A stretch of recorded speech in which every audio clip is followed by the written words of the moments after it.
السلام عليكم الخوت. كاينين شي اسرار في هاد الدنيا الواحد حتى اللي يبقى جاهل بيهم.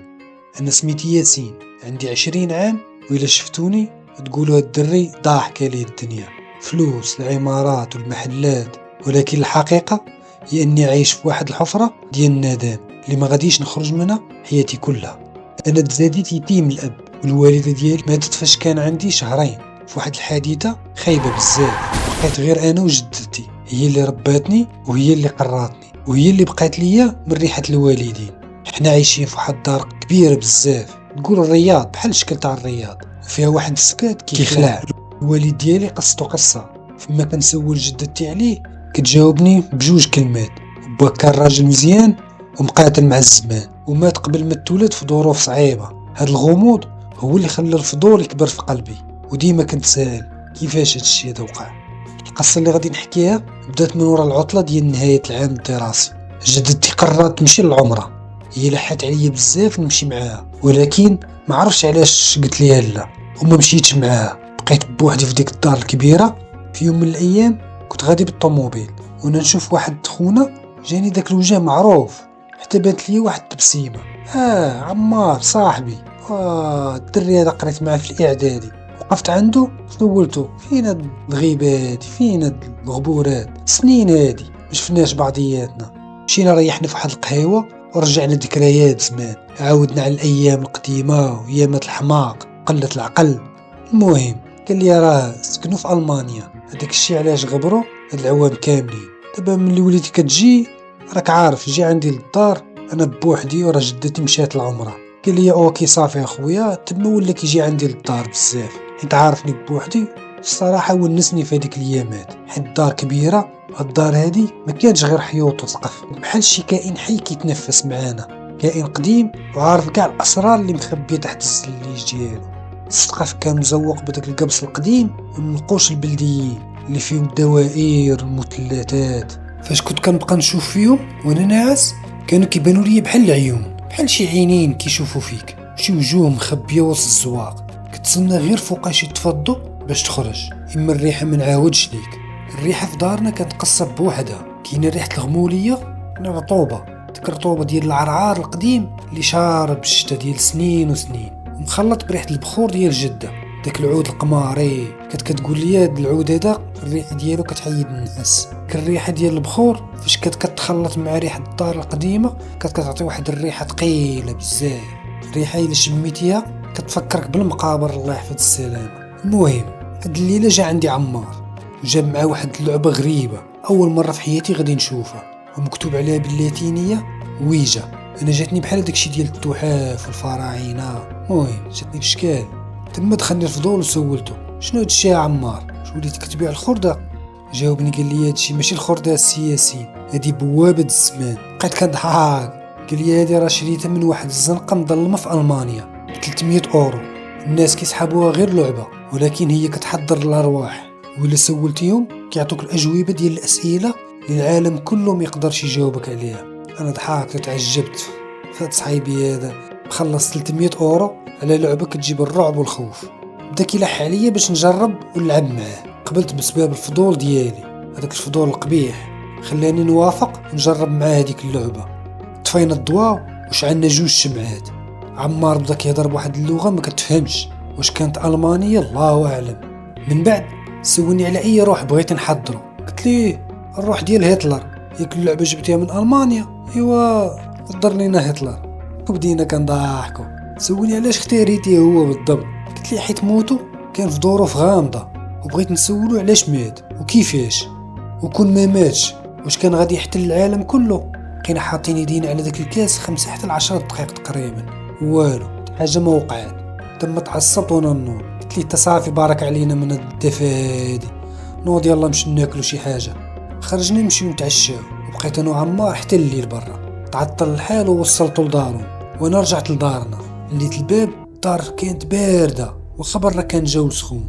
فاش دخلت الكولوار اللي كيدي للبيوت تاع النعاس كنت كنتمشى وكنحس بلحمي كيشوك، ديك التبوريشه اللي كتقول ليك باللي ما راكش بوحدك. كنت كنسمع اللوح ديال الارضيه كيزنزن تحت رجليا، وكل خطوه كندير كنسمع الصدى ديالها بحال الا الدار كتعاود ورايا كاع داكشي اللي كندير. واكثر حاجه خلعتني هو الظل ديال الكراسة وديال الخوامي، وخصوصا الخوامي. كان كيبان لي بحال شي ناس واقفين. دخلت وسط الصالة كيتسحاب ليا بلي شفت شي خيال تحرك في الجنب ديالي، ولكن فاش دورت وجهي ما لقيت والو غير السكات. هذاك السكات اللي كيصفر في الودنين، السكات اللي كيخليك تسمع دقات قلبك بحال الا هي دقات ديال شي طبل كيعلمك بقرب الكارثه. شعل الضوء، اول حاجه مشات عيني ليها هو الكاس اللي كنا حاطينه وسط اللعبه. الكاس كان مقلوب ولكن ماشي كيف خليناه. قلبي بدا كيضرب وشدتني الخلعه. هو شكون دخل الدار؟ انا بوحدي اللي عندي السوارد وجدتي كاينه في مكه. عيطت على عمار باش نقطع الشك باليقين. قال لي الكاس ما يقدرش يتحرك بوحده اصحابي الا الى حضرة الروح اللي حضرناها. واقيلا جات فاش حنا خرجنا ودابا هي عندك في الدار. ما كملتش معاه الهضره وقطعت عليه وفهمت اني في ورطه كبيره وما يعتقني غير ربي اللي خلقني. الدنيا بدات كتظلم في عيني ووليت كنسمع شي خطوات في الكوزينه، خطوات ثقيله. طلعت لبيتي وسديت عليا وبديت كنقرا في القران، والليل كامل وانا كنقرا في القران. حاولت ننعس ولكن والو. شويه الضو كيتقطع وظلمات. فاش تقطع الضو الدار ما بقاتش هي الدار اللي كنعرف. الظلام كان ثقيل بحال القطران لدرجه انني كنت كنمد يديا قدامي وما كنشوفهاش. كنت كنسمع غير النفس ديالي وبزز باش كتخرج.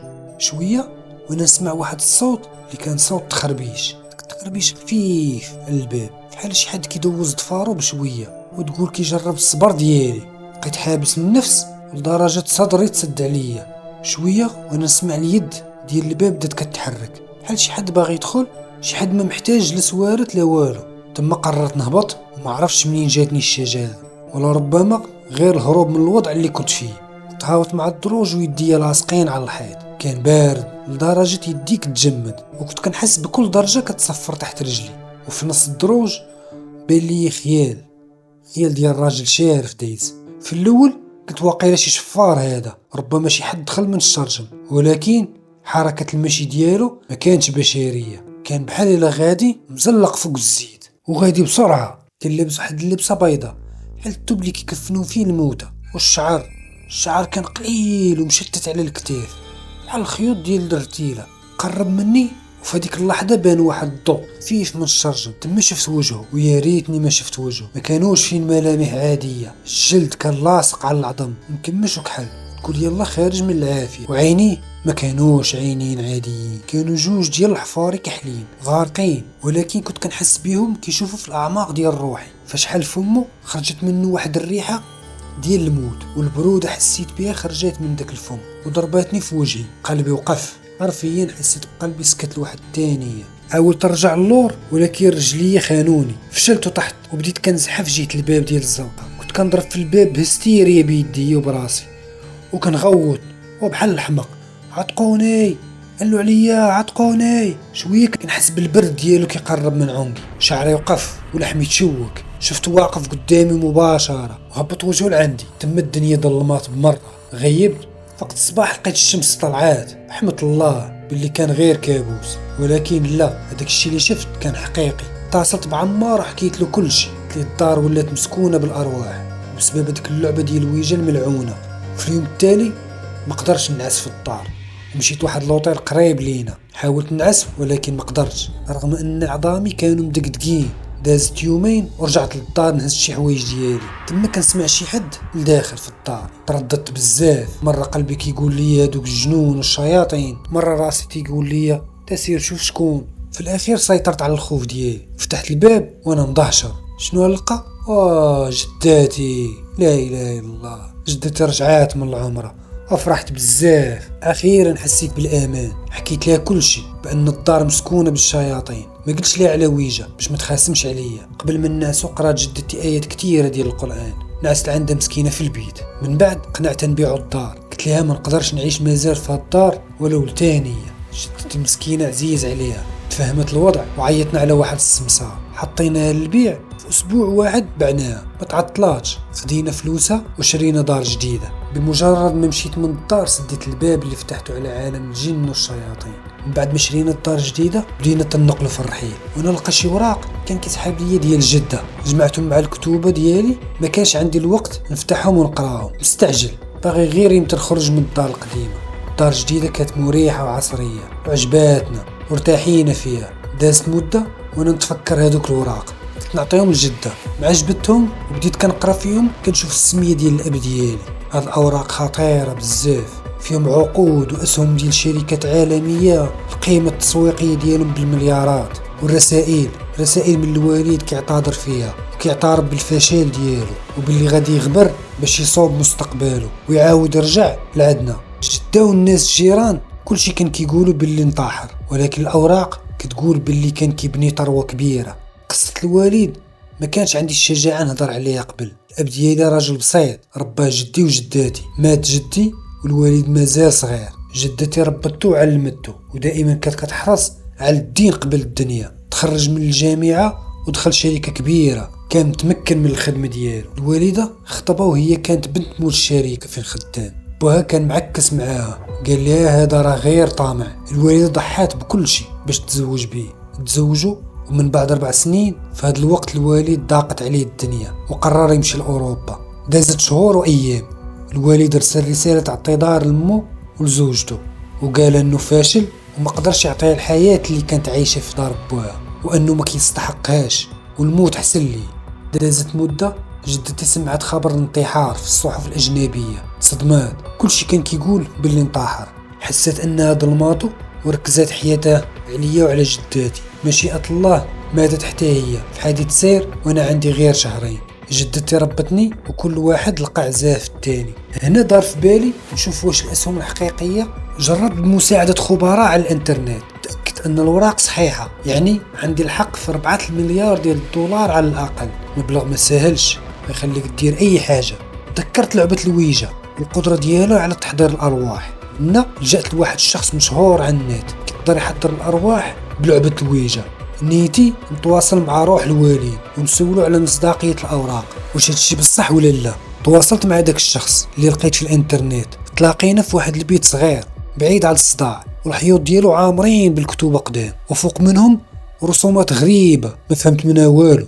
داك الراجل كان كيشوف فيا واحد الشوفة باردة بحال كيشوف شي جنازة غادي قدامه ماشي بنادم واقف. قال لي ياسين، هاد الطريق اللي غندخلو ليها ما فيهاش رجوع، واش متأكد بغيتي تشوف روح بواك؟ جاوبته بلا ما نفكر والطمع كيهدر في بلاصتي. متأكد، بغيت نعرف الحقيقة.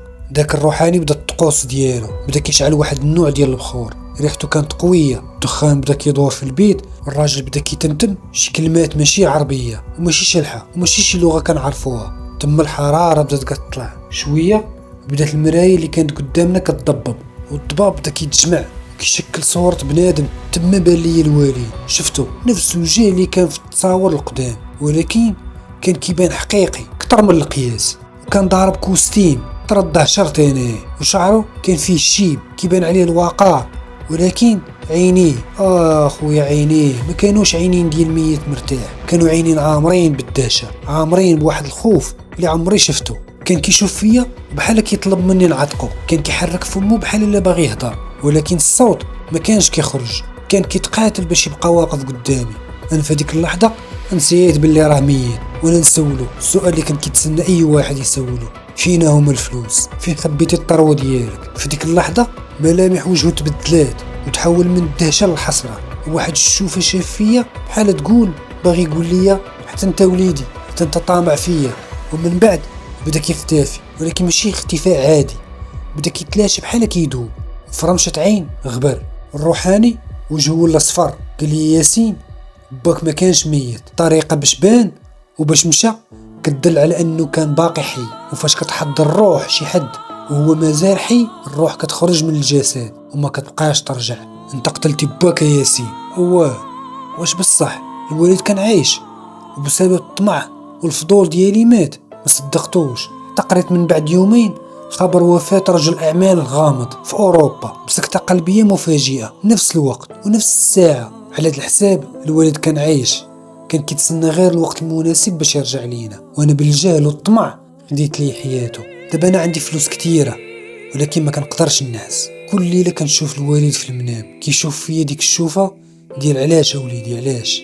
نصيحة ليكم الخوت، فضولي قتلك والطمع يغرقك، واللي حل شي باب وهو ما عارف شنو وراه خاصو يتحمل شنو غيخرج منه، حيت كاينين البيبان السد ديالهم رحمة لينا في هالدنيا. كان معكم سعيد، تشوفوا في الفيديو الجاي.